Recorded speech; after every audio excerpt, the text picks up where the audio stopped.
Good morning, all of you, my dears aspirant. And आज हम लोग बात करेंगे कल का जो लेक्चर्स हमारा जहाँ से फिनिश हुआ था, हम उसको फिर से कंटिन्यू करने की कोशिश करना चाहेंगे। तो सेक्शन 24 का जिक्र करना चाहेंगे आज हम लोग। सेक्शन 24 का जो बेसिक है वह जो है हेडिंग्स के अंदर है बेईमानी से।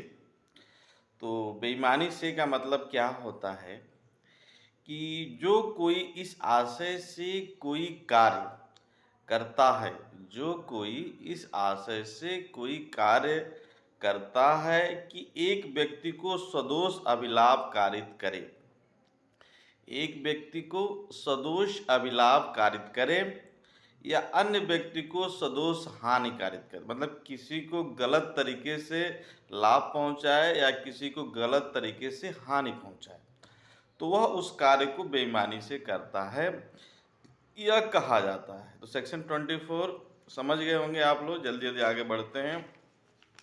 अब जो है 25 जो है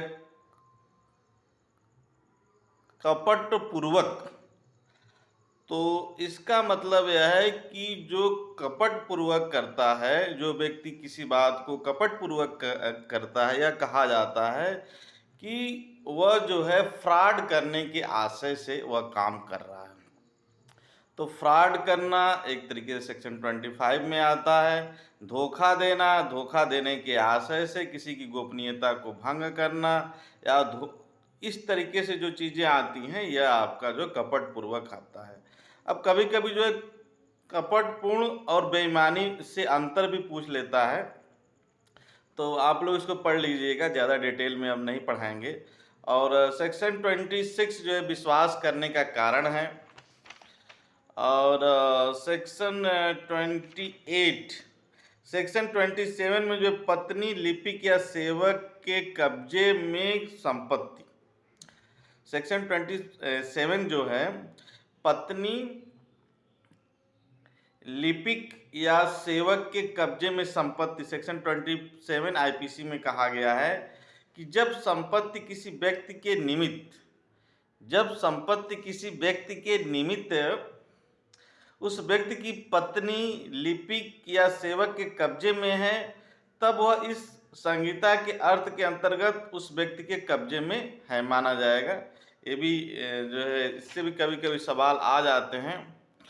और सेक्शन 28 जो है कूटकरण, कूटकरण का मतलब है जो व्यक्ति एक चीज को दूसरे चीज के सदृश या आशय से करता है कि वह उस सदृश से प्रवंचना करे या यह संभाव्य जानते हुए करता है कि तद द्वारा प्रवंचना की जाएगी, वह कूटकरण करता है, ऐसा कहा जाता है। तो किसी चीज़ में हेर फेर करना, किसी दस्तावेज में छेड़छाड़ करना, इस तरह की चीज़ें आती हैं। अब जाता है सेक्शन 29। सेक्शन 29 बस आपको यह याद करना है कि किस सेक्शन में क्या बात कही गई है, बस। यदि सेक्शन 29 की बात करेंगे तो उसमें दस्तावेज के बारे में कहा गया है। तो सेक्शन 29 जो है, दस्तावेज शब्द किसी भी, दस्तावेज शब्द किसी भी विषय का द्योतक है जिसको किसी पदार्थ पर अक्षरों, अंकों या चिन्हों, अक्षरों, अंकों या चिन्हों के साधन द्वारा या उनमें एक से अधिक साधन द्वारा अभिव्यक्त या वर्णित किया गया है, जो उस विषय के साक्ष्य के रूप में उपयोग किए जाने के आशायित है या उपयोग किया जा सकेगा। तो इसमें जो है आप किसी बैंकर पर दिया गया चेक दस्तावेज है, मुख्तारनामा दस्तावेज है, मानचित्र है, रेखांकन है साक्ष्य के रूप में। अब जब हम इसको एविडेंस लॉ पढ़ाएंगे तो इसको खूब डिटेल में जो है हम लोग चर्चा कर लेंगे। एविडेंस लॉ जब हम लोगों का जो है स्टार्ट होगा तो उसमें जो है दस्तावेज के बारे में हम लोग अच्छे तरीके से पढ़ लेंगे। तब तक हम लोग इसको नॉर्मली बस इतना समझने की कोशिश करते हैं कि सेक्शन 29 जो है हमारा दस्तावेज से संबंधित है। अब जो है सेक्शन 29A में जो है इलेक्ट्रॉनिक अभिलेख दिए गए हैं। सेक्शन 30 में जो मूल्यवान प्रतिभूति दी गई है। और सेक्शन 31 में जो बिल दिया गया, बिल शब्द की वसीयत दस्तावेज का द्योतक है। जो बिल शब्द है वह क्या है? वसीयत दस्तावेज का द्योतक है।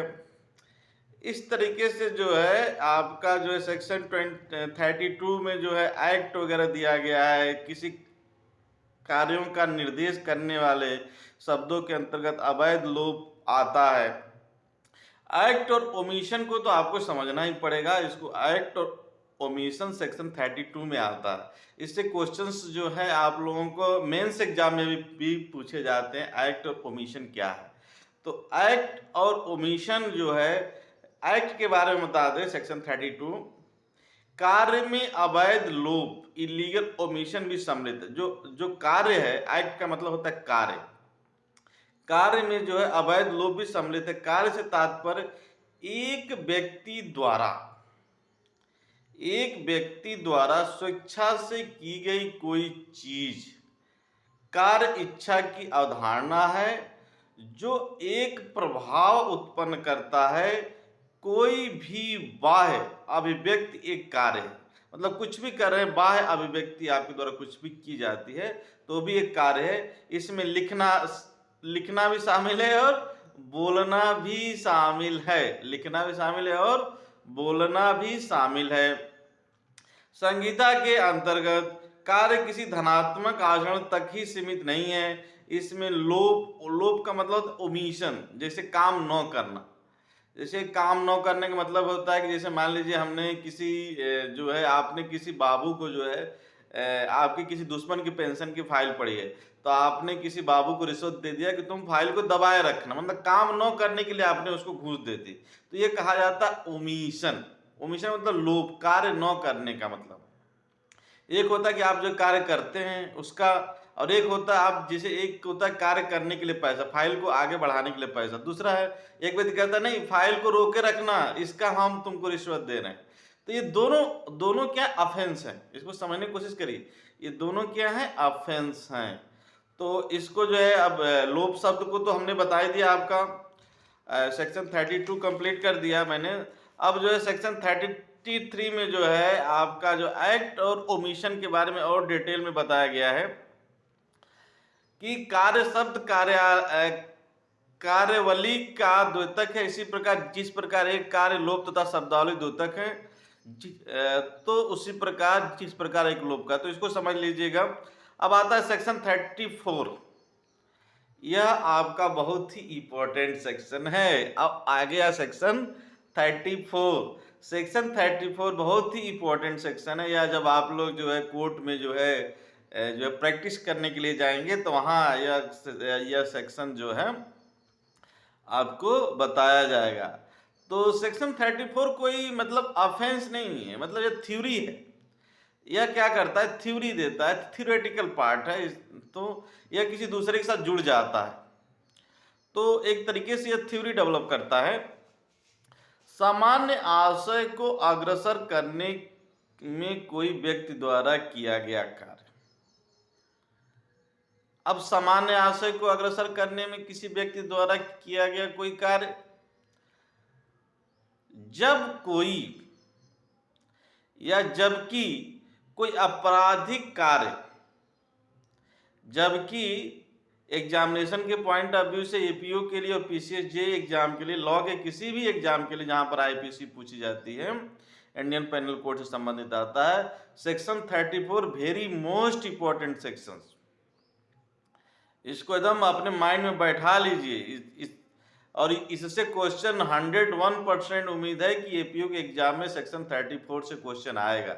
यदि मेरे द्वारा पढ़ाई गई चीज़ें नहीं समझ में आती हैं तो आप नीचे कमेंट्स भी लिख देंगे, और अपने बुक्स से भी आप पढ़िए। जब नहीं समझ में आता है तब तो हम ही हैं, लेकिन यह है कि section 34 is very most important question है, यह सेक्शन है। और इससे एपीओ के एग्जाम में 101% सवाल पूछे ही जाता है, चाहे वह केस लॉ के माध्यम से पूछा जाए या डायरेक्ट सेक्शन के माध्यम से पूछा जाए या किसी घटना पर आधारित क्वेश्चन सेक्शन 34 से पूछा ही जाएगा।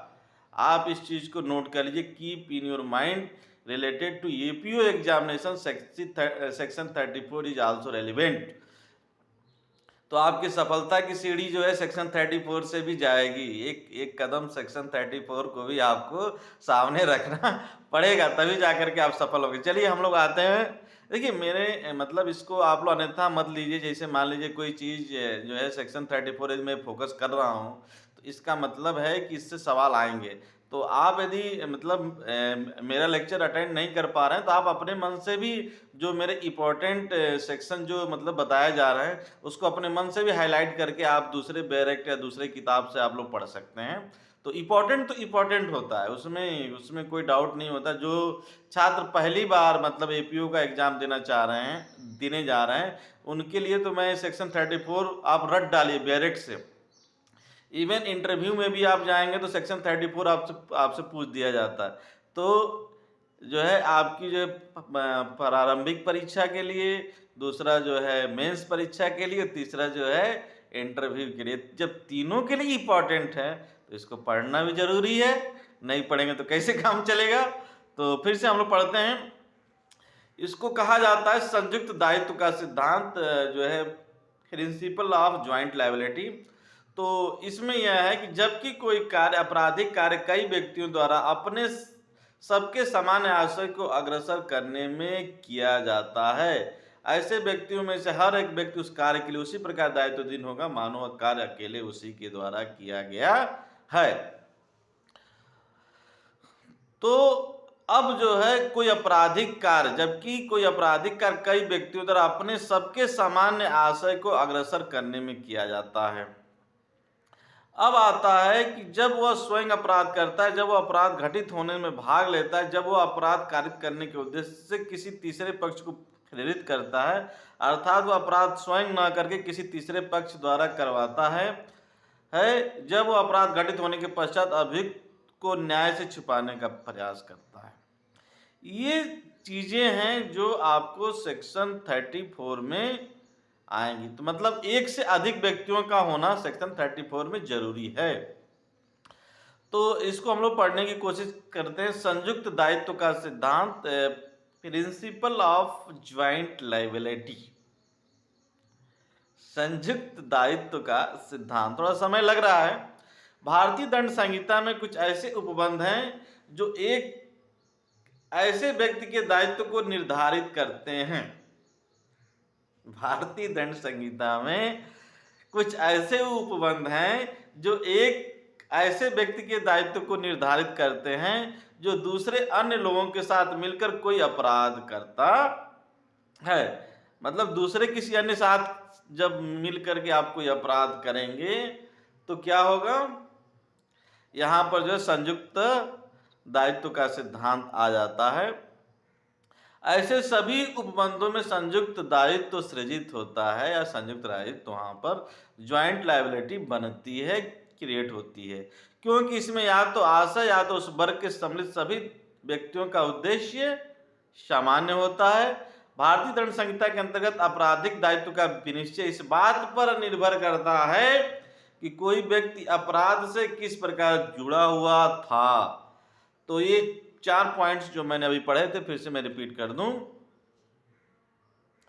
तो जब वो स्वयं अपराध करता है, दूसरा जब वो अपराध घटित होने में भाग लेता है, जब वो अपराध कारित करने के उद्देश्य से किसी तीसरे पक्ष को प्रेरित करता है, अर्थात वो अपराध स्वयं न करके किसी तीसरे पक्ष द्वारा करवाता है। तो इस तरीके से सेक्शन 34 के कुछ आवश्यक तत्व हैं।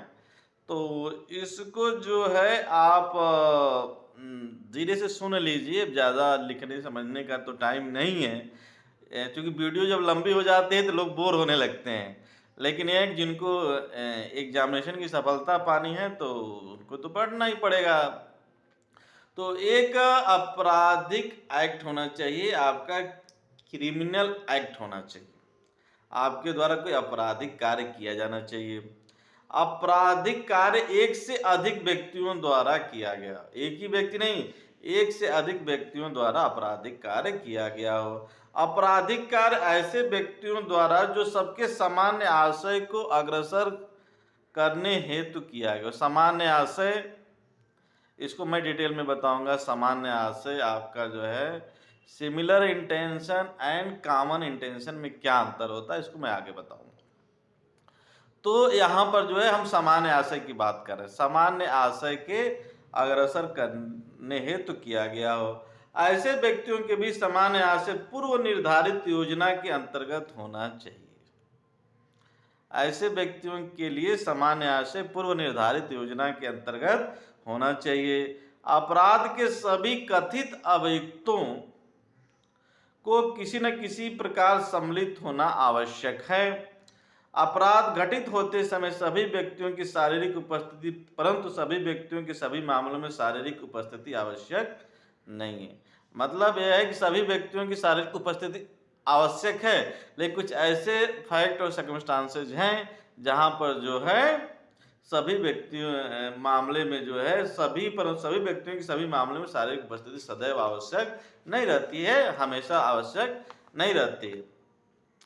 तो सामान्य आशय आपका, इस पर हम अलग से लेक्चर लेंगे, जो है आपका जो सामान्य आशय क्या होता है और इसमें पूर्व निर्धारित योजना अंतर्निहित है, विचारों का पहले से जानकारी होना चाहिए। सभी व्यक्ति एक ही गुट को निर्मित करते हैं, उनके बीच में जो है पहले से विचार विमर्श होना चाहिए। और सामान्य आशय का अर्थ है कि परिणाम की कल्पना किए बिना एक आपराधिक कार्य करने की इच्छा होनी चाहिए। सामान्य आशय का अर्थ घटित अपराध को निर्मित करने हेतु आवश्यक दुराशय, मतलब समझ लीजिए कि आपका मेंसरिया का जो एलिमेंट है वह उपस्थित होना जरूरी है। यदि वह नहीं रहेगा तो भाई कोई भी जो है ऑफेंस जो है घटित नहीं होगा। तो इसमें सामान्य आशय को लेकर के हम अलग से आप लोगों को पढ़ाएंगे ही। इसमें जो केस आती है एग्जामिनेशन में उसको आप लोग पढ़ लीजिएगा। वीरेंद्र कुमार घोष बनाम इम्परर, वेरी मोस्ट इम्पॉर्टेंट यह आपका क्या नाम है केस है, और इसको आप लोगों को पढ़ना पड़ेगा। जो है इस 34 सेक्शन का जो है एकदम जिस है, समझ लीजिए। और इस 34 सेक्शन से क्वेश्चन आएंगे। तो यह है वीरेंद्र कुमार घोष बनाम इम्परर, इसको भी हम डिटेल में पढ़ाएंगे क्योंकि समय कम है, क्योंकि मेरा फोकस आप लोगों की परीक्षा क्वालिफाई कराने पर है। क्योंकि स्पेशली पीटी के ये एग्ज़ाम्स के लिए मैं आप लोगों को पढ़ा रहा हूँ, और मेंस के एग्ज़ाम के लिए अलग से पढ़ाई कराई जाएगी। तो उसमें जो है आप लोगों को नोट्स वगैरह भी लिखाएंगे। तो अब दूसरी केस है महबूब शाह बनाम इम्परर। वीरेंद्र कुमार घोष बनाम इम्परर और दूसरी है महबूब शाह बनाम इम्परर। ये दोनों केसों में से एक केस जो है आपको एग्जामिनेशन में पूछी जाती है अक्सर, तो आप इसको पढ़ लीजिएगा। अब जो है सेक्शन 34 को भी हम ख़त्म करते हैं, ज़्यादा समय नहीं लेंगे क्योंकि वीडियो लिमिटेड ही बनानी पड़ रही है, कुछ दिक्कतें हैं। तो इसको आप लोग डिटेल में जब मेंस एग्जाम दीजिएगा तो डिटेल में पढ़िएगा। आपका प्रारंभिक परीक्षा के लिए उतना डिटेल में पढ़ने की आवश्यकता नहीं है। अब आता है सेक्शन जो है 35, जबकि ऐसे कार्य इस कारण आपराधिक है कि वह आपराधिक ज्ञान या आशय से किया गया। बोर तो नहीं हो रहे हैं आप लोग, क्योंकि पढ़ाई करना है, एग्जामिनेशन क्वालिफाई करना है तो पढ़ना तो पड़ेगा ही। तो जबकि ऐसा कार्य इस कारण आपराधिक है कि वह आपराधिक ज्ञान या आशय से किया गया है।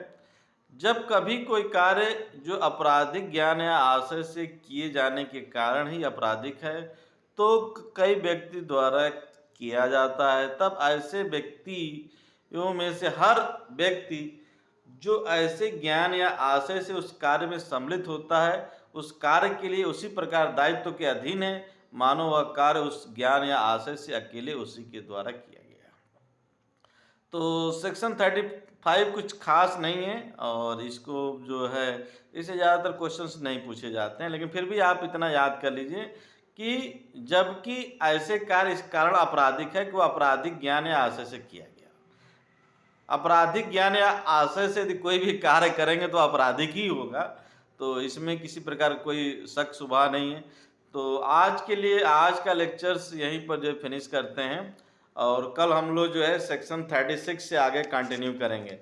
तो आज जो है सेक्शन 35 तक है, और इससे रिलेटेड जो आप लोगों को जो भी मटेरियल्स दिए जा रहे हैं या मतलब बताया जा रहा है, आप लोगों को लाइक और शेयर और सब्सक्राइब जरूर करिए, जिससे मेरी नेक्स्ट बटन जब भी बेल आइकन पर भी दबा दीजिए।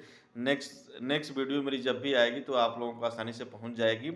और मेरा यह प्रयास है कि आप लोग जो है अच्छे से तैयारी करें एपीओ की, और हम उम्मीद करते हैं कि आप लोग अवश्य सफल होंगे। और ख़ास करके नए जो पहली बार एपीओ की परीक्षा में जो लोग बैठने जा रहे हैं, उनके लिए तो हम ऐसे-ऐसे टॉपिक आगे बताते जाएँगे कि उनको ये कभी लगेगा नहीं, जब एग्ज़ामिनेशन हॉल में बैठेंगे तो उनको लगेगा कि सर ने जो है मतलब उन टॉपिक को बताया था, और हम यदि पढ़े होते तो काश यह क्वेश्चन छूटता नहीं मेरे से।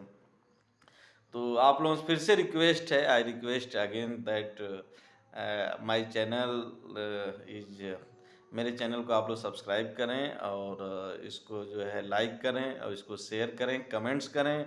यदि आपके कोई सजेशन है वो आल्सो ऑलवेज वेलकम। आपके हर सजेशन का स्वागत है। Thank you very much all students.